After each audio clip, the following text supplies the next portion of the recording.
Hello and welcome to A Soulful Pause. This is a space for conscious women who are shifting the world paradigm from the inside out. Here we slow the pace of conversation so wisdom can surface. We listen beneath the noise of achievement and urgency, allowing insight, lived experience, and soul-led leadership to come forward. Today's guest is Stephenie Foster. I'm so excited to talk to you, Stephenie. And she is a woman who uh, work, excuse me, whose work lives at the crossroads of strategy, advocacy, and deep commitment to women and girls around the world. So Stephenie is a lawyer by training and has served in senior roles across government, diplomacy, philanthropy, and advocacy. She has advised U.S. senators, worked at the U.S. Department of State, served at the U.S. Embassy in Kabul, and most recently helped lead Afghan relocation efforts with a focus on the needs of women and girls. Such an incredibly important thing to do. And she is also the co-founder of Smash Strategies, an author and a public voice for feminist foreign policy in both theory and practice. Stephenie, I am so honored to be with you today, and I just really want to thank you for the work that you've done and that you are doing. And it's really an honor to speak with you. Well, I thank you so much for having me. And I've so enjoyed meeting you and being able to talk to you ahead of time and really learn about how you are helping us reshape the way we think about women's leadership. So thank you so much for that. You are so welcome, and I think we're going to have a really great conversation. I'd like to just kind of start off by asking you um, a little bit of a question to kind of talk about the human side of your work. Mhm. And I'd like to just reflect back on a key phrase or value that uh, you've found to help you lead the work that you do in the human arena. I mean, there's a lot that goes into organizing this kind of assistance. And so outside of that, let's bring it in a little closer to ourselves. Sure. And that is such a great question to really help think about what I've done over the course of my career and also what I've done most recently. I think for me, there are two things that have been really, really central Mhm. in terms of how to think about what I want to do next, think about what I want to focus on. Yeah. And they are both values. I mean, one is the value that it brings us together here, which is understanding that, everybody has a voice and Right. everybody has a role to play. And that we need to respect that and figure out how to support people who are trying to make change, whether they're young, old, men, women, wherever they live. I think that's been a very strong value in my life. And I Mhm. have been very driven by that, whether it was going to law school, Right.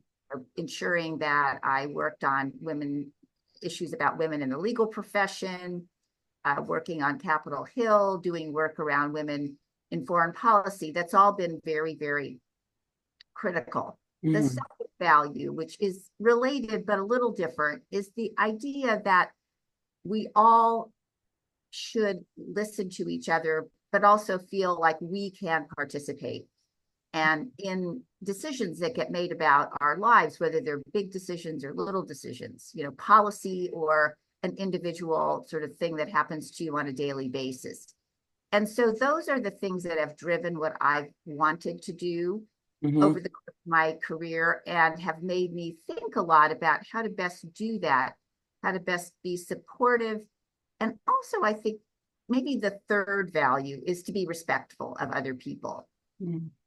We certainly don't always Yeah. and can't always agree with each other on everything, and in fact in a lot of cases there are some very big things people don't agree on, but I think it's very important to have that kind of conversation in a respectful way Yes. and understand that the person you're talking to, for the most part, is somebody who's come to their view of the world in a very genuine way. There Mhm. certainly are outliers to that, and you Sure. know we all know that. But I think we often forget that other people also come to the way they see the world in a very, very genuine way. And I don't want to undercut that, and I don't want to make people feel bad for that. Yeah, I love that you said that because I think that it's so easy for people in general. We're just speaking generalities here around, people, they do come from their own perspectives, and no one can know all of the pieces that brought together and shaped a person's perception. And so to give each other the grace and the benefit of the doubt, Mhm. that there are things that shape that, and no one can understand a person's full experience at That all is times. so true. And I think because everybody has a backstory, everybody has Yeah. things that they don't necessarily share, not that they wouldn't, but you just don't know that about them. Hmm. I also say all the time, the only person I agree with 100% of the time is me. And sometimes I don't even agree with myself 100% of the time. So, there are people who we just have to be respectful of that, I think, and understand that. And I do like that you said give people grace, because that's a really important point. Yes, and I think that we forget it in such a busy world where we are fitting in so many priorities and doing so much that we forget that sometimes. And that's part of why it's so important, in my opinion, to slow things down. And I'm not necessarily meaning slow your life down per se. It's an internal slowdown Hmm. so that you're considering and more considerate of yourself and others. So Mhm. I'd like to just now switch gears a little bit more and talk about like your career that spans law, diplomacy, advocacy, and authorship. That's a lot to pack into one question. So, um, when you reflect on your path, what inner value or knowing has consistently guided your decisions? You laid out your top three values, which I really appreciate and love that you named immediately. So, are those the same values that consistently guide you when you do make decisions? I mean, those are certainly big parts of it. I always start the conversation about decisions acknowledging that when we make decisions in our lives, we make those decisions with the information we have at the time. In retrospect, some of them are spectacular and some of them are okay, and sometimes we don't do a good job. So Mhm. Yeah, it's it's true. it's not a straight line. And I say that often, that we get to where we are, and I've seen this, it's sort of a zigzaggy path. You go somewhere, you learn something and decide you either want to continue with that or not, and then you might kind of move back towards a different part of your path. But one of the values that has driven me a lot when I think about my career and my work is really a curiosity about uh, where I can learn something that helps me get to the next level, and Mm, where I can challenge myself. yeah. I know, so I'm a lawyer, and when I started off in law, I wanted to be a litigator, a courtroom lawyer, Hmm. which means you have to feel comfortable getting up and speaking in public in a courtroom, a very structured place, right? Yes. But still, that's your job. And I was, as a younger person, somewhat shy. I didn't love speaking in public. It was okay. Uh-huh. And I forced myself really to do something that I both wanted to do but scared me a little, which was get up all the time and speak in court. And I Mm, learned through that if you just, for me, if I just went and did it over and over and over again, I didn't have time to be scared. In fact, the being mm, scared kind of held me back, because it was energy I was spending on being scared, and I had to throw that out the window. So to me, it was a lot about thinking, what do I really want to do, even if it scares me? And how do I challenge myself to do that in a way that allows me to grow and allows me to take the next step in my career? So that's was a very strong value for me, understanding that the things I wanted to do weren't always going to be easy for me. Right. Yeah. Yeah, I think that's such a good thing to bring up because most people tend to shy away from what they feel afraid to do. And it really is the nudge, right? It's the nudge. Like you chose to be a litigator. That's what that's a passion and a dream. And so speaking is part of it. So there's always pieces to the thing that we really love and want to do that will be scary, that will feel like that. And it sounds like you used it in a way to sort of fuel you forward. I did. And I got a really good piece of advice along the way somewhere. And I think this is particularly relevant, I will say to myself, but I've heard a lot of other women in particular say this, is that Mhm. you don't have to be perfect. You Yeah, just have to go out there and do it. Of course, you don't want to make a huge mistake, like you say something that's wrong or incorrect right. factually, or, yes, of course, but go out there and do it. And the more you do it, the better you'll be. Yes. Yes. And for Go ahead. me, I think that was a really important piece of advice because I started off thinking I have to get every single sentence perfect and I have to say it in a way that like I'm Mhm. speaking in paragraphs or whatever, we do. And that isn't really the case. And I think that's a very important thing to say. You certainly want to get better at it, Mhm.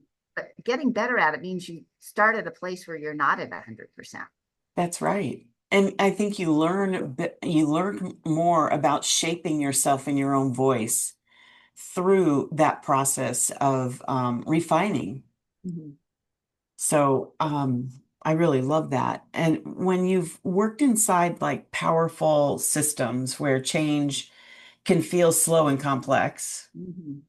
and I've worked in an academic medical facility, so it's very bureaucratic. So I understand the slow pace of change that can happen and how complex it gets. So how do you stay connected to purpose when work asks both patience and persistence Mm-hmm.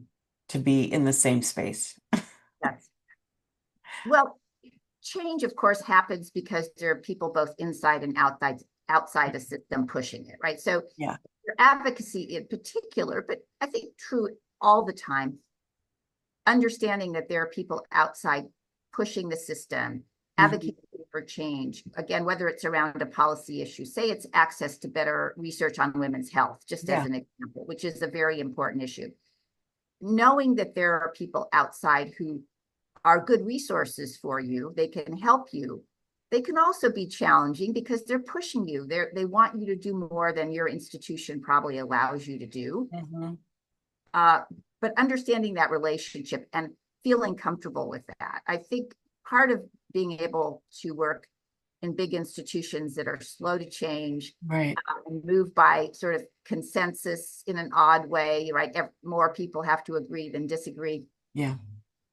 means that I have been very respectful of the people on the outside who are pushing the issue forward, understanding that we have different roles to play. Hmm. If you're on the inside, you have a different role than the outside. And I've had both. So I think that has helped, understanding from both perspectives what it means to work in a big institution. Hmm. I Hmm. think specifically for a big institution, the most really salient example is working at the US State Department, which is, a very big and important department in our government that focuses on our relations with other countries. And it's, complicated because it isn't just, ensuring that we are helping consider how a country is considering peace or how they're thinking about solving conflict, Yeah. but there are lots of other regional issues and just so much going on. And people in the institution, I think, genuinely, again, trying to do the right thing. So for me, I think first of all, trying to develop good relationships with people in the institution in Mhm. general, but specifically understanding what what is the imperative that this person is trying to meet and how can I help them? How can Mhm. I help them understand that what I'm advocating for, in the case of the State Department, advocating a lot for focusing on the impact of foreign policy on women and ensuring that women's voices are part of our foreign policy decision making. Yes. How can I make that case to, my colleague, the person in the next office, that if they do that, their job will be made easier. Mm-hmm. And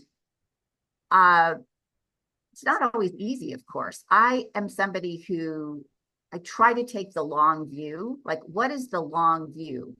And that can be, the long view can be a lot of things, 5 years, 1 year, 2 weeks. I mean, whatever the long view is. And what are we trying to accomplish? Like, what is the objective here? Mm-hmm. How can I help push it forward, interacting with these particular individuals? And I think that has been a big part of how I've worked in institutions that are big and cumbersome, frankly. Mm-hmm. Yeah. Because I do think, I've also worked in smaller organizations where you have more freedom and you have more ability to move more quickly, but you don't always have the same impact. Mm-hmm. Big organizations most often, they're at a bigger scale, so they have a bigger impact. And I think that's the trade-off too, for a lot of the ways I think about making an impact. What would you say is, since you've done both, what do you prefer? Or is there just simply advantages to both? And so they kind of, balance each other out in a sense, as far as like within your own preference? That's a really hard question because I've actually thought about that a lot. I think the latter. I mean, sometimes I enjoy being able to do more of what I just think is important and push it along. And that goes a lot to being an author. Even I did have a co-author on my second book, but that's a good example of, you're writing a book. It's how you see the world, what you want to put on paper. And it's a slower process, but that's what you think. As Mm-hmm. opposed to being inside an institution, Mm-hmm. I've always said, for me, I do think it's very important to me, or very satisfying, to be able to feel like I did move the institution. I can see the change. I can see that, for example, there are more people who I worked with at the State Department who take into account the impact of what they do on women and girls. I think that's very satisfying. Yes.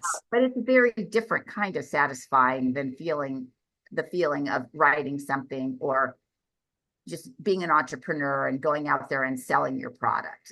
They're different. And for me, I've felt comfortable with both, but not everyone is. And that is, I think, also the question of how people, or we all, navigate our careers. Yeah. Is that, where do you want to fall on that spectrum, and how does it change over time? Because it can change over time for a lot of reasons: your circumstances, what the other responsibilities are you have, or just the way you're thinking about the world. Mm-hmm. Mm-hmm. That's okay too. Yeah, I love that, like everything that you're saying, what I see so clearly through the complexity of, working through relationships in the State Department and shifting perceptions and leveraging the impact that's needed in order to make change for women's inclusion. And what I hear you saying throughout is that connection is one of the biggest influencers. Mm-hmm. I think, And so, yeah. yes. Did you want to say something else about that? Also, it goes back to what, when I mentioned that I think respect is a value. Mm-hmm. Again, there are people who don't fall into this category, but for the most part, I think people, when they're trying to do their job, Mm-hmm. particularly in an institution, it is mission driven. Yeah. The State Department is mission driven. Right. That people want to do a good job, and I don't think it's helpful to be confrontational or yell at people. I think it's better to try to convince people. I may disagree with them. That doesn't mean, by the way, that I'm not a very, like, I could be very pointed, but it means that I'm respectful again of that person's, what their job is, who they are, what their past experience has been, and trying to bring that into the conversation so that I can try to move them. Like, I guess the phrase we all use is we need to meet people where they are. Yes. Yeah. And I think that's true. Yes, I would agree with that. I think that you're not, it's like you're not, the goal isn't necessarily to change who they are by any means. It's really just to open a doorway so that they can consider a different possibility. Yes, absolutely. You're totally right. And I love that. So, with your work with that prioritizes women and girls, since we were talking about bringing women's issues to the forefront, um, especially in the global and crisis context. What do you feel is the most misunderstood about women's leadership on a global scale? That's a big question. Yeah. Well, first of all, to set the stage, I mean, Hmm.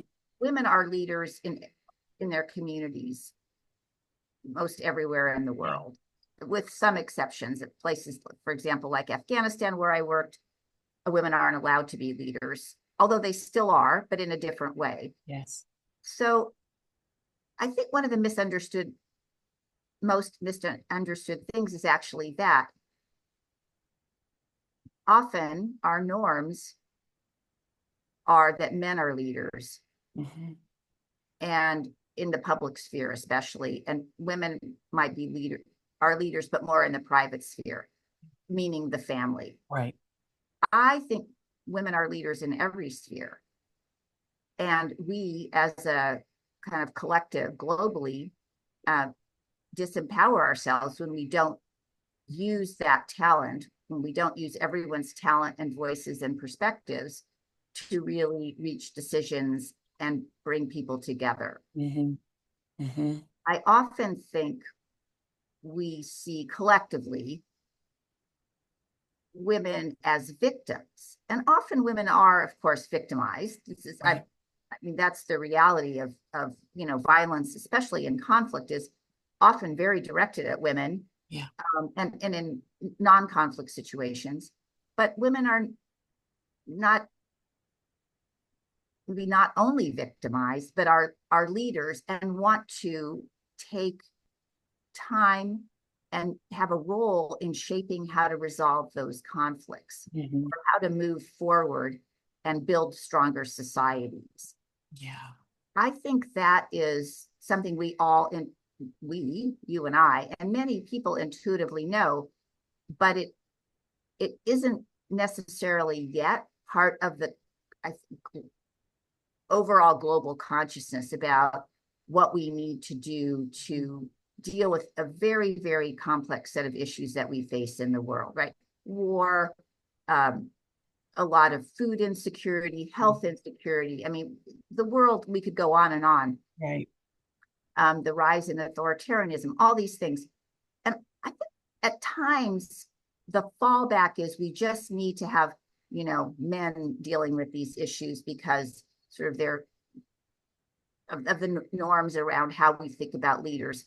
And I think that's not true. I think we need men and women, and again, people from different age groups and races and classes and perspectives to really be leaders, because you lose something when you don't have those perspectives. You might miss a very important piece of information that's relevant to resolving a conflict. And I do have a couple of examples I could use, but I think that's a really important thing. We need to acknowledge that women are leaders, and really, if we don't use that talent, it's to our detriment collectively. I agree with you 100%. I would love to hear your examples because um, I have some opinions of my own around this. And I would like to hear those examples from you around women in leadership and what you've experienced. Sure. I mean, one really kind of classic example that gets talked about a lot is, so the research shows that when women are engaged in peace processes, Mhm. at higher levels, peace agreements last longer, and they last anywhere from like 2 to 10 years longer. Most peace agreements fall apart within about 5 years. That's sort of just generally in the world. So having women at the negotiating table, whether it is that is as actual negotiators or experts or civil society activists, is really important. Mhm. An example of a conflict at a peace talks where the men on both sides, it's usually men with guns talking to other men with guns, were arguing over a boundary between two communities. And they kept talking about this river that was important. Everyone wanted this river inside their part of the country or boundary because it had water. And nobody had really gone out there and looked at it. And then there were some women who got involved who said, that river's been dry for years because that's where we used to wash our clothes and get water. And, so they're fighting over something that obviously important. I'm not Right. undercutting the importance of water and the river and all that, but it wasn't there anymore. Right. And no one asked the people who went out there every day or every other day if they could to get water, because that's what women in many communities are the people who go out and get water and bring it back. So Mhm. that's a really good example of just factually that that person who was in charge of this peace agreement didn't or negotiation didn't ask the right questions. And then another example is in another conflict situation, a little bit different, was in Northern Ireland when there were negotiations around ending what was called the Troubles and all the kind of conflict and bombings and things that were happening there. There weren't many women at the table, and the women finally just started their own political party and got enough seats that they could be at the table, because that was how you got to the table, was through your party had sort of enough stature that you got asked. And that really made a difference in terms of the way that, first of all, the conflict was resolved, but also what kind of issues were also taken into account. They experience war differently, they experience conflict differently, they have different needs to be reintegrated into communities because of the jobs they do. Mhm. Or so, I think there are a lot of examples where you see that having women's engagement actually can ensure that these peace agreements or these peace negotiations really are more durable and last longer because they take more people's needs into account. Mm. Do you think that there are differences in the way that women approach leadership? And would you say that there's, how do I want to ask this question? Women approach things differently just because we think differently. We have a different experience of the world. And I feel that sometimes that gets really discounted, that the perception that women bring to the table um, is an important one and really contributes to the larger picture. Do you see those differences in the room around the table? I'm Yes, generally, I think women are leaders in different ways. Again, they're always outliers in these conversations. Right, So yes. Not generalization. every woman or every man, yeah. Right. But yes, I think, this is sort of the flip side of gender norms. Hmm. We are socialized, right, to think about other people. We are Hmm. socialized to try to make other people often look better. We're socialized to sort of create better social milieus, right? We want everybody to be happy. That's how we're socialized. And I think if you draw that into the leadership arena, it means that you're paying more attention to other people. Yeah. I think leaders aren't necessarily the people who stand at the front of the room and talk the most. Hmm. Hmm. The best leader is someone who certainly is going to have an opinion and a vision Right. and strategy, but they listen. And it's based on understanding that this is a communal and inclusive endeavor. We Mhm. can't get somewhere by ourselves. There's Right. also the famous phrase, right? If you want to go fast, go alone. And if you want to go far, go together, Yes. which I think is women are better at driving us to go together farther because of the way we're socialized. And because the way we, I think, see problems as very multidimensional. I I think most women are, first of all, very good at multitasking, but it means we are very multidimensional in the way we see the world. That's a really strong and important thing for good leadership. I definitely agree with you. I think the work that I focus on around this with women is because I feel the way that, you've mentioned how women are socialized. We are such caretakers, overdoers, overgivers, the result of that is partially because we have like this underlying emotional chaos Mm. that there has not been a way that we've been taught to sift through our own emotions for a level of understanding that we then have that tendency to do all the things because that's the way that we are asked, and we're asked to, you know, push down how we feel and to move forward. So I feel most women are high achievers. Mhm. And this doesn't have to look big. It can look like in your own backyard. I Mhm. mean, I think stay-home mothers are high achievers. I believe they are leaders as well, like you were saying earlier. And so if we are able to sift through some of that, we can have more women leaders, Mhm. is my point. Yes. And it's interesting you say that because I totally agree with you. And if you look at a lot of the early women who got very involved in politics, Hmm. it's still true, but it was particularly true of the sort of earliest cohort. A lot of the women came out of like they were PTA presidents. Patty Murray from the state of Washington, she was very active on the school board. They were gun rights activists. They were people who, my old boss, Senator Mikulski from Maryland, she was a community activist who fought a freeway going through her neighborhood.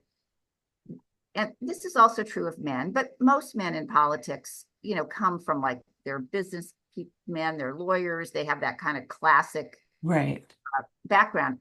Many of the women, come from a more activist background and they are out of community groups. And I Mhm. think that is very important on your question of leadership. They bring that sensitivity that we have to pay attention to how decisions impact our families, our neighbors, our kids, and bring that to the conversation. So the thing I would say that's really important is most of all, women should feel like their voice is important and that they need to be part of the conversation about what's going on in their communities or their state or our country, but really knowing that women's voices are incredibly important and we shouldn't feel like we can't be part of the conversation.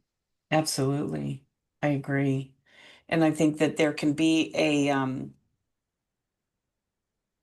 it's not about making one sex better than the other. It really is a process of working in tandem, and isn't that where we will get the best results anyways, because there's different ways of doing things, and that blended in the proper way can really be a very powerful thing that can move all kinds of different initiatives. So I'd like to just kind of talk a little bit about advocacy. And we know that it can be very energizing and it also can be exhausting. How do you personally replenish or recalibrate or pause so that your work remains sustainable and aligned? Because you're dealing with a lot of very big issues. So how does that work for you? For me, I I think we all have something like our sort of place we like to, go or do that makes us happy. So whatever that is, and Hmm. everybody is slightly different set of things. I'm somebody I like to, take a lot of walks. I like to go to the movies. I like to go to art museums. But I have come as I've gotten older to being okay with just saying, you know, I've been doing advocacy around an issue for a long time. There's some other part of it that people are working on. I'm getting better at saying, I'm just going to step back for this Mm. one. Mm. By the way, it never lasts very long because then I feel like, okay, I stepped back for a few days and I'm ready to do something. But I think giving myself permission to saying, when I feel like I'm kind of getting close to maybe burning out, or I can just feel like this is getting to be a little too much, giving myself permission to pull back, um, and seeing how that feels for a little bit of time, Hmm. and then kind of go, getting energized again. I did something interesting a couple of years ago because I'm on some nonprofit boards all around foreign policy and then women, women's leadership and things like that. And I decided I wanted to be on an arts board. So anyway, it took a while, but I ended up on a theater board. Okay. For me, it was just very different. So it's an outside activity, but it's not an area where I'm particularly, I mean, I love the arts and I bring something to it, but it's not, it forced me again to learn something new and to use my free time, Hmm. that is, to focus on the theater and think about all the things you need to do when you're on the board of a theater, which is a business essentially, right? And it's Right. much Yeah. more about how you run a business than advocacy, though advocacy is part of it. And that was really, I think, a good thing for me because it also exposed me to a whole different group of people Hmm. who, again, have different things they work on, different perspectives. Right. And I found that to be actually very refreshing and kind of reinvigorating. Yeah, I love that. I mean, I have a theater kid, so this Hmm. is something that is very near and dear to my heart. And I totally understand that. I think that it's an experience that most people, if you haven't been close enough to it, Mhm. um, there's a whole other side that you don't see. Yes. And it's very interesting and eye-opening, and it changed the way I thought about artists. And anyways, I love that. If you were to, for women who are listening to us today, who feel called to create change in their own way, whether that's big or small, what inner question or awareness do you believe is essential before they begin to take action? Well, my guess is that most women who want to do something know that there's an issue they want to address. Again, whether it's, in their neighborhood, whether it's in their kids' school or at their workplace, the way that, we think about what kind of products we buy. So I think my guess is they've already thought about like what's the issue. Hmm. It's important to, educate yourself, right, about what that really means, like what else is happening, how did we come to that issue being sort of on the table, Yeah. what are the levers that can make a change. Sometimes it's, a new law. Hmm. Oftentimes it's really pushing, for example, a great example is if somebody really feels that they want to support, you know, women-owned businesses or support local businesses. They don't, want to buy from large institutions. The change is really in yourself, right? You Hmm. have to figure out where you're going to spend your money. So it's not a legal change you're advocating for, but maybe you're advocating with your community or your friends or your family that we should all buy from women-owned businesses as much as we can. And that is a great example of something that's about, there are a lot of resources out there, directories of women-owned businesses, of Black-owned businesses, of minority-owned businesses. And if there isn't, one piece of advocacy is to create a directory in your community of these are the businesses that are owned by women, or fit whatever your category is. Yeah. So there are things you can do that are both, around legal change, if that's what's important to your issue, but also around your own behavior. So I think educating yourself about what the levers are and asking, being very comfortable asking questions of yourself, of your neighbors, of people that are the decision makers around the issue, so that you are getting the best information possible to start that advocacy. I wrote this book around advocacy for women and girls, and a lot of it is how to help people ask those questions. And there are a lot of resources out there to help you figure out the question, get a better set of sort of background in your mind, and then move forward. Yes. Okay, thank you so much. I think that do you think that it's also important for them to know their inner why they are choosing to do it? Yes. Because it's not just as I'm sorry to interrupt you.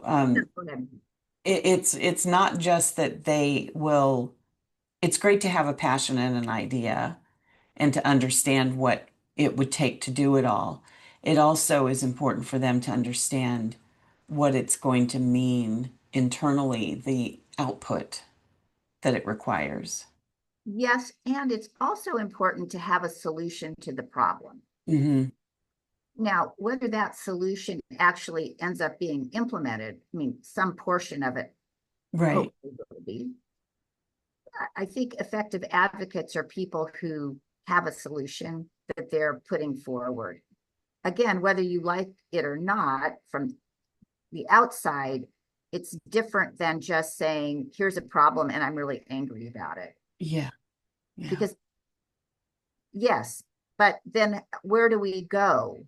Right. How do we stop that freeway? How do we, ensure that there's a better system for dealing with domestic violence? Right.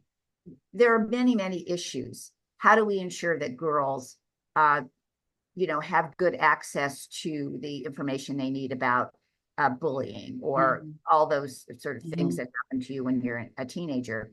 What is the solution?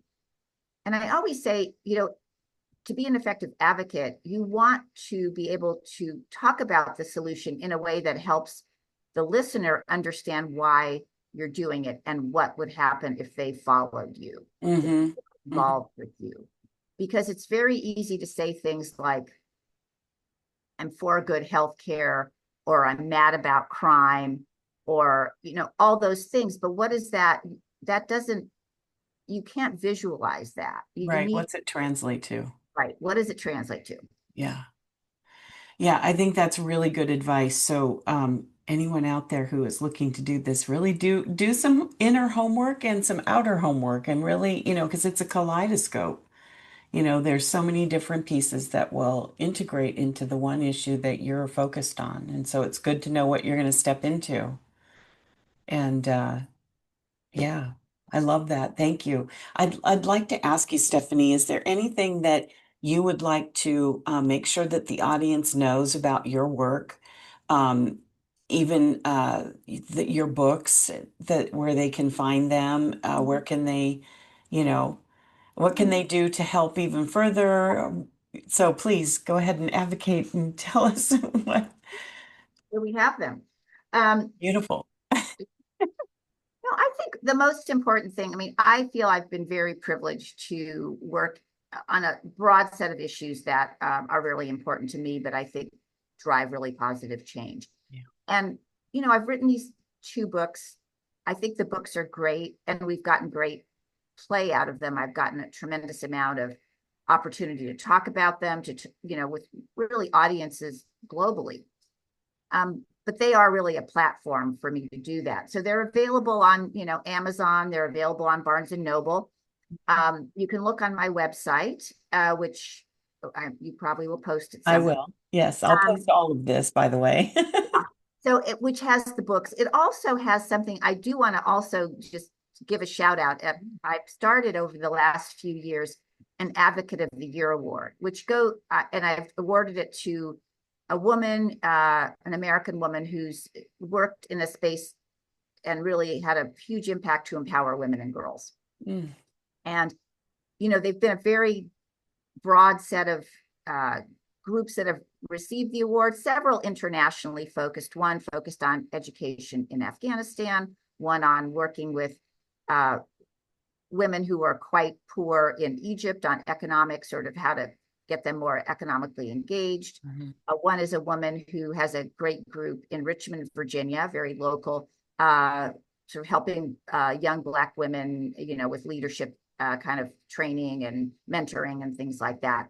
So I also have that on my website. And it's a great example of really challenging myself to say, I care about these things. I'm doing all these big, thing sort of issues at the State Department, writing these books, but what am I doing to really help grassroots groups that are trying to make change? Mm. I love the big groups.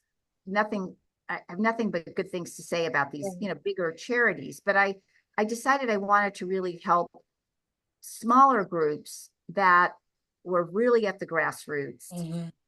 working with people on a daily basis who need, the kind of help we all need, which is how to become, um, you know, better leaders, better community members. And so I've been very privileged to be able to do that and have really enjoyed that. I love that. I think that it's nice that if you when you focus on those smaller grassroots groups, it then feeds into something larger. It becomes bigger than yourself, and that's a lovely thing to do. And I, like you said, it's not a comparison game. We're not comparing grassroots to larger charities that do great work. There's great work going on everywhere at all levels. And I think that it's a beautiful thing that you're helping grassroots organizations because they need that type of guidance. The level of information that you can bring into them will really only help them move farther along. So they need people like you to do that. And so thank you for doing it. My pleasure. Well, Stephenie, it's been such a pleasure to speak with you today. Is there anything else that you would like to say? I mean, the only thing I will say is I really hope that, your listeners and everyone in their communities thinks about how they can really take their skills, their passion, their knowledge, Mhm. and make a difference. Yeah, that's such a beautiful way to end our conversation. So thank you so much. And to our audience, please know that all of the information that Stephenie has mentioned regarding her website and how to reach out to her and to get involved will be posted in our show notes, as well as both of her books that you can obtain on Amazon.